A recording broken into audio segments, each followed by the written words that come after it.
అదేవిధంగా మీరందరికీ అదేసారి చెప్పేవాళ్ళు రేవంత్ రెడ్డి గారు.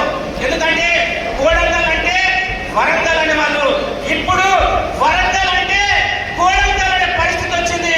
ఒక్కసారి మీరు ఆలోచన చేయలే. ఈరోజు లేక 70 ఏళ్ల తర్వాత ఈరోజు కోడంగల్ వాళ్ళకు ఆత్మగౌరవం వచ్చింది. ఈరోజు మన ముఖ్యమంత్రి మనము మన ఓటు ద్వారా మన ముఖ్యమంత్రి చేసుకున్న రేవంత్ అన్న మన సమక్షంలో ఉన్నాడు. దయచేసి మన కోడంగల్కి వెళ్ళి ఖచ్చితంగా 50,000 మెజారిటీ వెళ్ళి. ఎందుకంటే మిత్రులారా, ఇక్కడ అందరు నాయకులు ఉన్నారు. గ్రామంకి వెళ్ళి ఒక 10 మంది 20 మంది వచ్చి అంటే గ్రామాన్ని నడిపే నాయకులే మాత్రం మీరు ఉన్నారు.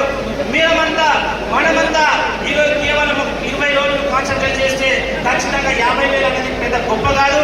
ఆ విధంగా ముందుకోవాలి. మన ఆత్మగౌరవానికి సంబంధించింది. ఈ రోజు మనం కోడంగల్లో గెలిపించి ఢిల్లీ వరకు మన ఆత్మగౌరవాన్ని తీసుకుపోయినాము. ఢిల్లీలో శాశ్వతంగా